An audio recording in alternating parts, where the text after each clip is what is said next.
Kathleen Schneider e dou-vos as boas-vindas a mais um episódio do podcast Conversas Sem Exclusões da Inova Risk.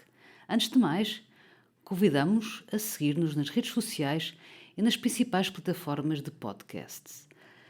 Hoje vamos falar sobre literacia financeira e na forma como esta impacta a relação seguradora-cliente e o apetite para o risco.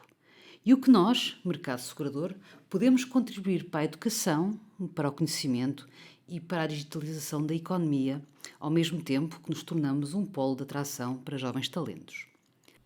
À conversa com Gonçalo Batista, diretor-geral de Inova Risk, temos um convidado especial que conhece bem os desafios do mercado segurador. Boa tarde. O nosso convidado hoje tem um currículo bastante vasto no mercado segurador, seja português, seja também em Angola, que lhe dá uma visão bastante completa sobre o mercado e sobre vários ângulos. Foi diretor-geral do Mundial Confiança do Ramo Vida, no Não Vida na Royal Exchange, mais tarde evoluiu para a AXA e depois também para a AXA Vida em cargos da Direção-Geral. Foi presidente, não sei se é presidente que se diz da Comissão Técnica da APS no Ramo Vida. Portanto, fui presidente da Comissão Técnica, é isso mesmo. Cargos depois, mais tarde, uma experiência em Angola. E se calhar pela voz já tem alguma pista, mas pronto, pelo currículo, para os mais atentos já descobriram de certeza de quem é que estou a falar. É o Paulo Bracon. Paulo, muito obrigado. Boa tarde. Obrigado por ter aceito o nosso convite.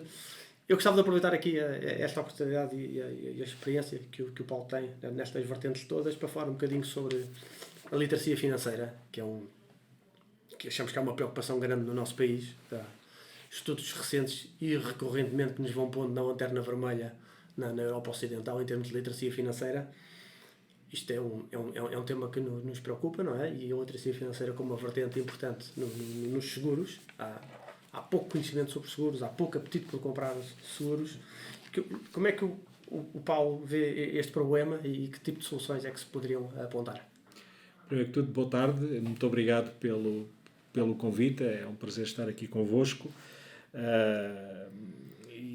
Esta questão da literacia financeira é, de facto, uma questão muito pertinente para a generalidade dos mercados, mas, em particular, para o mercado português é muito pertinente. Têm-se feito, nos últimos anos, algumas ações que eu acho que são muito importantes e que devem continuar a ser feitas.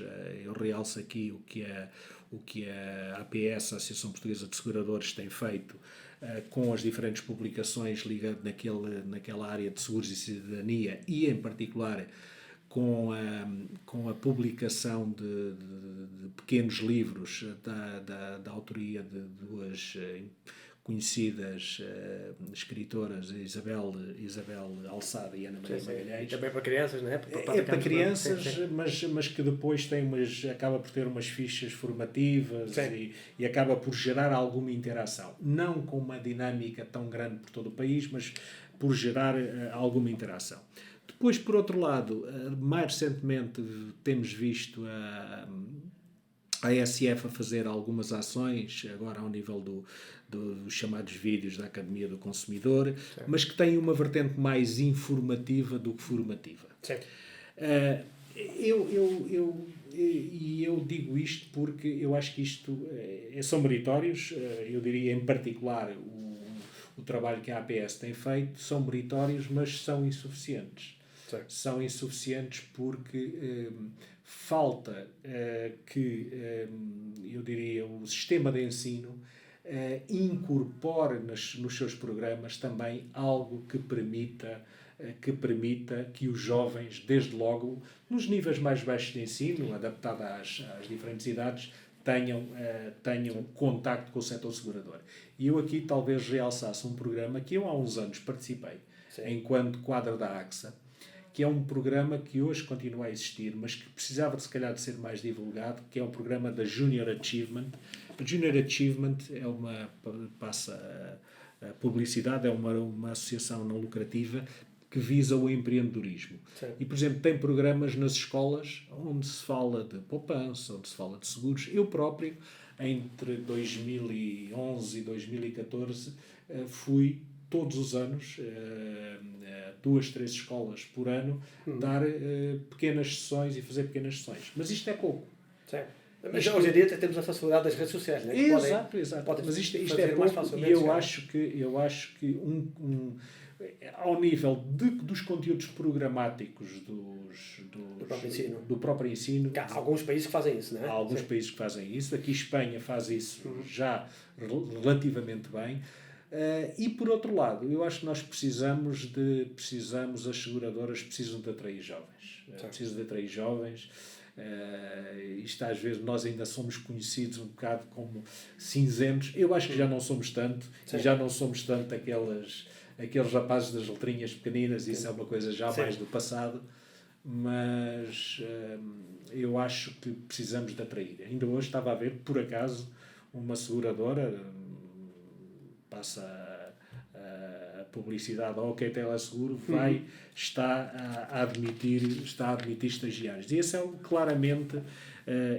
claramente um caminho que as seguradoras acho que têm que seguir. Sim.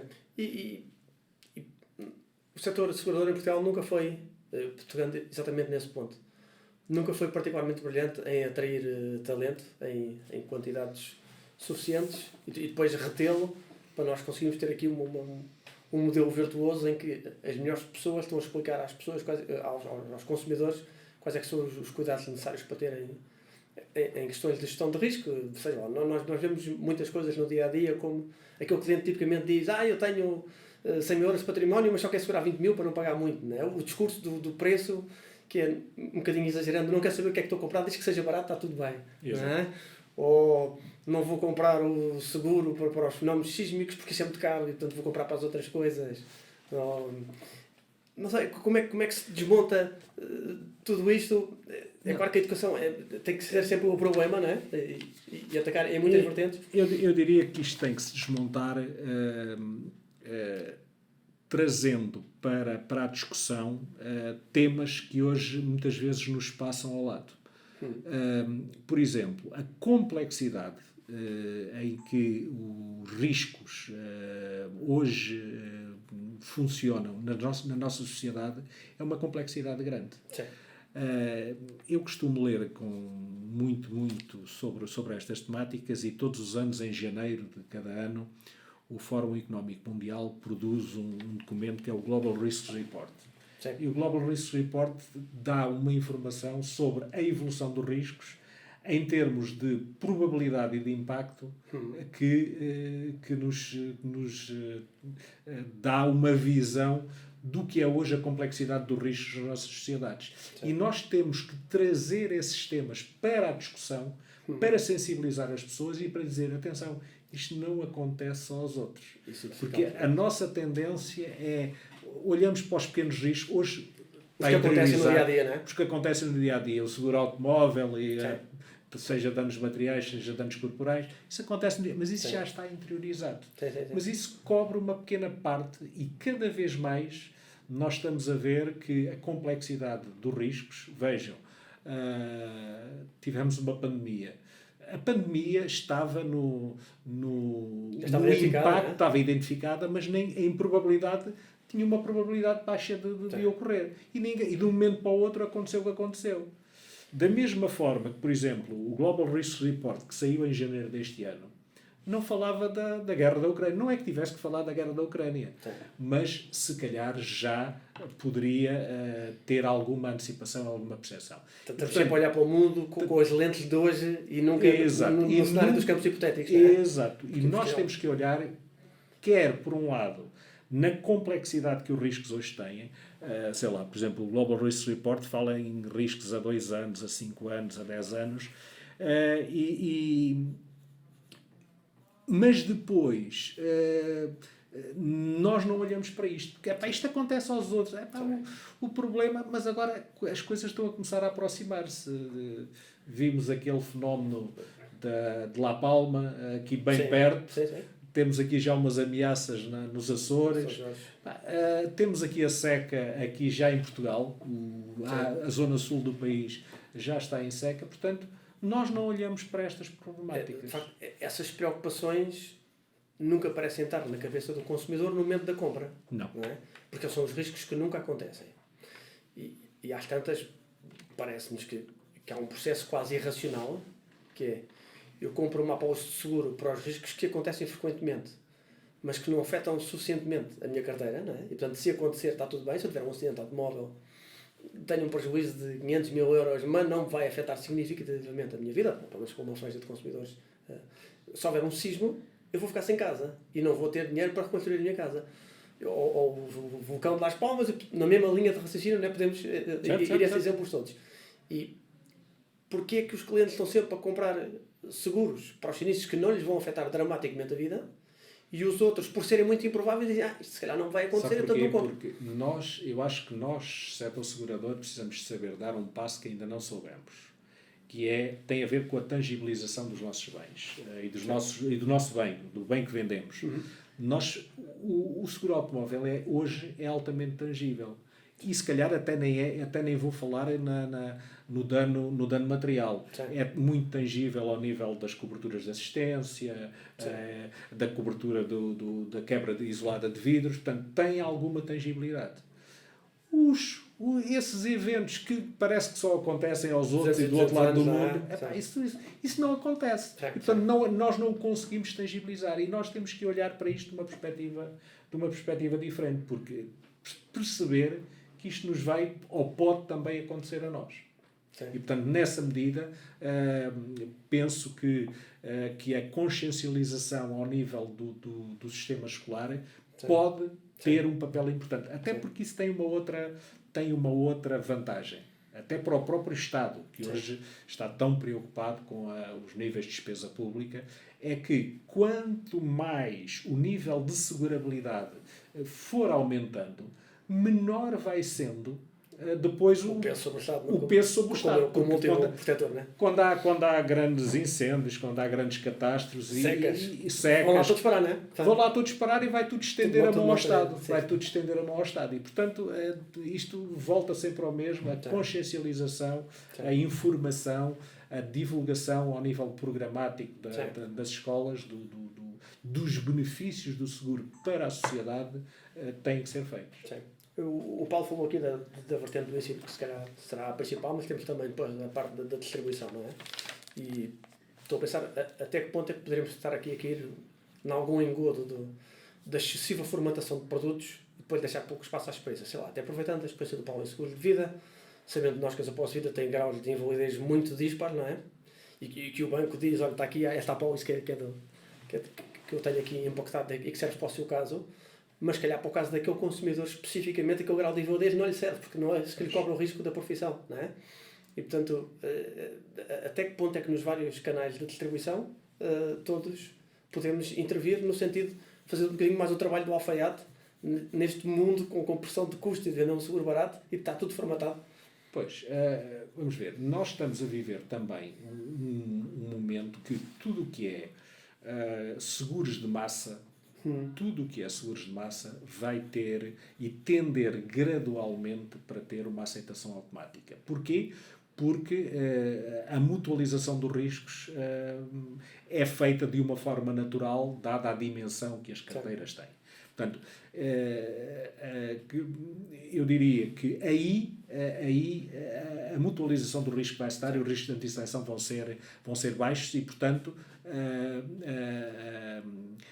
digamos, a aceitação quase automática do risco de massa, isso vai-se dar. Por outro lado,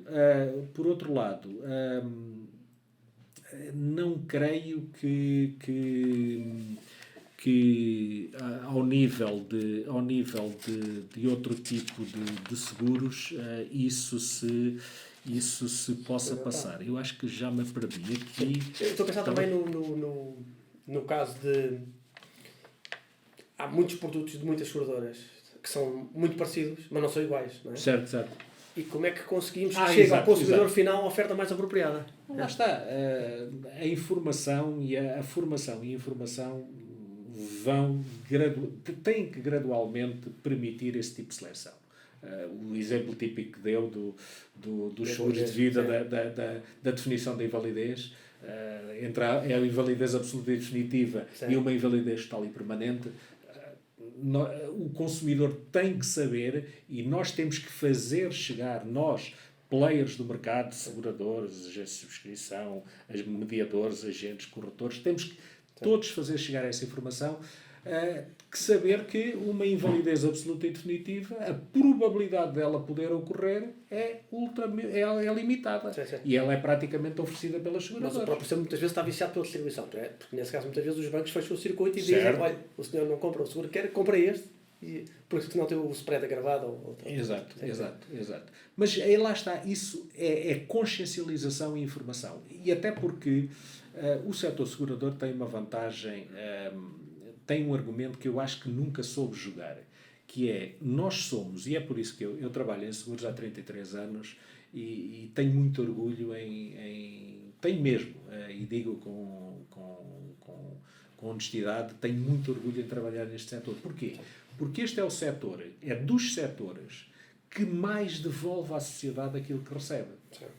Enquanto há muitos setores que trabalham com margens de comercialização, o setor segurador nós sabemos que não trabalha. É um setor de escala, não é? Exato, é um setor de escala, não é um setor de margem, de margem, e portanto nós devolvemos à sociedade, seja sob a forma de sinistros, sob a forma de emprego, direto e indireto, sob a forma de serviços, sob a forma de despesas gerais não ligadas a sinistros. Até o papel educativo que estávamos a falar. Exato, até o papel educativo. Há um esforço muito grande. E, portanto, este esforço nós temos que o fazer de forma a ele produzir os resultados. Porque senão continua-se a ouvir, e eu acho que, apesar de tudo, e gradualmente isso vai-se ouvindo cada vez menos, o que falávamos há pouco, aqueles rapazes das letrinhas pequeninas e quando precisamos deles não estão cá. Não, estamos cá. Sim. E estamos cá, basta olhar para as contas das seguradoras para perceber que as seguradoras estão cá a responder pelas suas responsabilidades, claramente. Agora, isso tem que ser feito de uma forma, se calhar, mais exaustiva para que o cliente, e voltando de novo ao exemplo entre a invalidez absoluta e definitiva e a invalidez total e permanente, isso seja feito com consciência. Sim. Se eu quero preço, eu sei que não posso ter uma cobertura de invalidez total e permanente.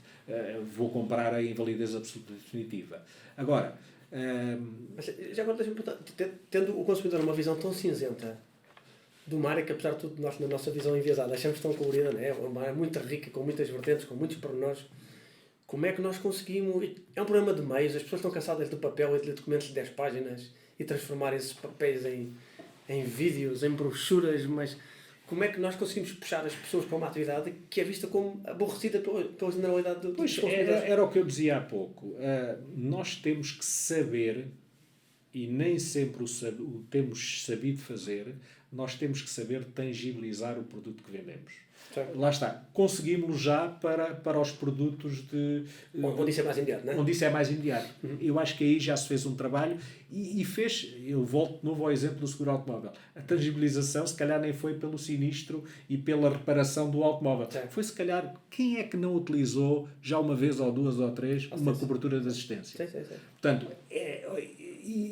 temos que pegar neste tipo de exemplos para os produtos, para outro tipo de produtos, e dar-lhes tangibilidade para a pessoa sentir, para o consumidor sentir que o que está a comprar... Que facilita uma vida, não é? Exato, facilita uma vida e estabiliza-lhe a sua vida do ponto de vista financeiro, Sim. seja particular, seja empresa. Sim. Porque uma coisa é ficar sem um carro, e um carro pode ter um valor elevado, mas em valores médios estamos a falar de um bem relativamente de valor relativamente baixo. Outra coisa é uma casa, ou para já não falar de uma fábrica. Sim. E de outras situações do ponto de vista patrimonial ou de responsabilidades mais elevadas. Sim. Não posso deixar de lhe perguntar, por fim, com toda a experiência que tem acumulado ao longo destes anos, como é que veio a evolução do mercado português, tanto na mediação como nas próprias seguradoras, o trajeto que percorreram nos últimos anos? Há agora um caminho mais ou menos unânime e quase obrigatório da digitalização e simplificação de processos, que às vezes tem algumas relatoras, falámos aqui de algumas, da excessiva formatação dos produtos. Certo. Como é que vê esse trabalho tem sido então, feito nos últimos anos? Eu, por um lado, como português, vejo com alguma mágoa existirem cada vez menos seguradoras portuguesas, mas isto é naturalmente uma consequência dos níveis de capital que circulam nas nossas empresas e este é claramente um setor, em particular a partir da Solvência 2, este é claramente um setor que precisa de capital. E que tem tido uma rentabilidade pouco atrativa. E tem tido uma rentabilidade, se calhar, não tão atrativa como outras áreas. Portanto, a esse nível, vejo com preocupação e vejo com pena, mas é o que é. Sim. Não vale a pena estar a chover no molhado. A distribuição em si, eu vejo cada vez mais ativa, ainda bem. A digitalização é irreversível, mas hoje fala-se muito em insurtechs. Mas eu costumo fazer um paralelo com algo que se passou há 20 anos atrás. Sim. 20 e poucos anos atrás, foi com o aparecimento das seguradoras de direto, por telefone e por internet.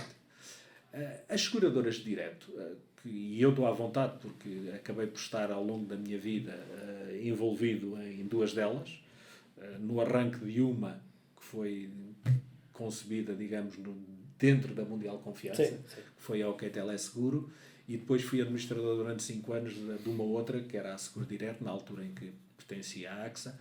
E as seguradoras de direto, o que é que nós vimos?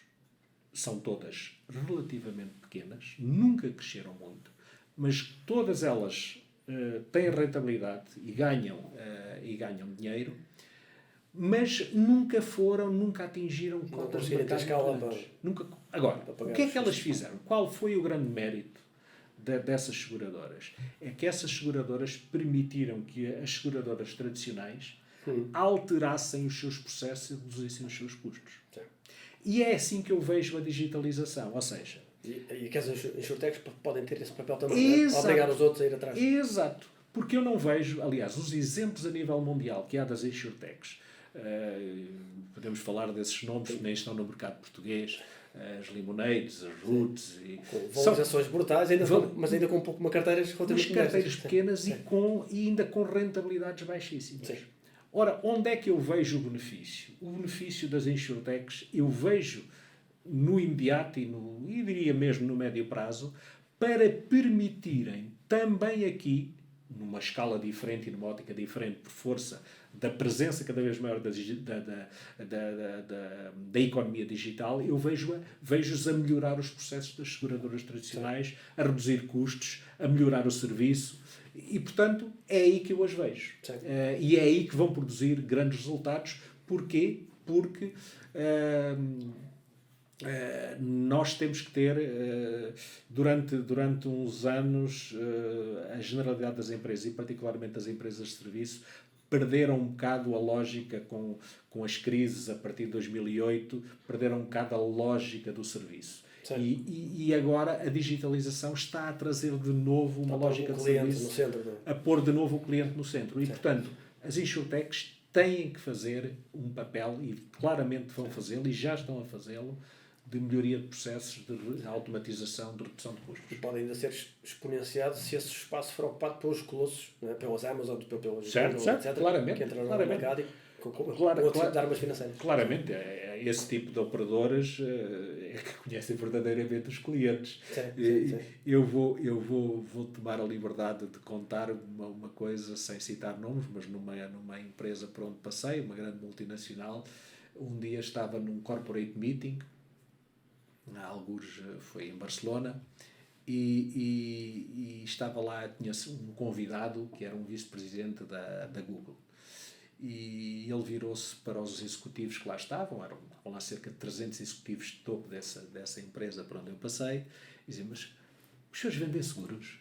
O que é que os senhores sabem do cliente? Eu conheço o cliente, eu sei a que horas se levanta, onde é que vai às 9 horas, às 10, isto foi há 10 ou 11 anos. Sim. Não foi agora. Onde muitos problemas que se estão a levantar agora ainda não se ponham na altura, não é? Exato. Vai ser, com certeza, interessante em ver essa evolução dos próximos anos. Muito obrigado pela sua presença, Paulo. Foi uma visão bastante enriquecedora aqui destes temas da literacia financeira e dos desafios do mercado segurador. Muito obrigado e felicidades para a Nova Risk, que tem o seu papel no mercado segurador português. As maiores felicidades para vós. Sim, obrigado.